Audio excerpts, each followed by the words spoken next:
বাজার থেকে এবারে বিস্কুট না কিনে বাড়িতে বানিয়ে নিন এভাবে বিস্কুট, খেতে দারুণ হয়। বাড়িতে থাকা চায়ের কাপে 3 কাপ আটা আর 1 কাপ নেব ময়দা, ওই কাপেরই 1 কাপ নেব চিনির গুঁড়ো।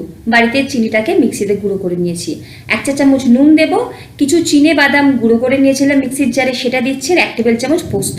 শুকনো উপকরণ ভালো মতো মিশিয়ে ঘি দেবো 2 থেকে 3 টেবিল চামচ।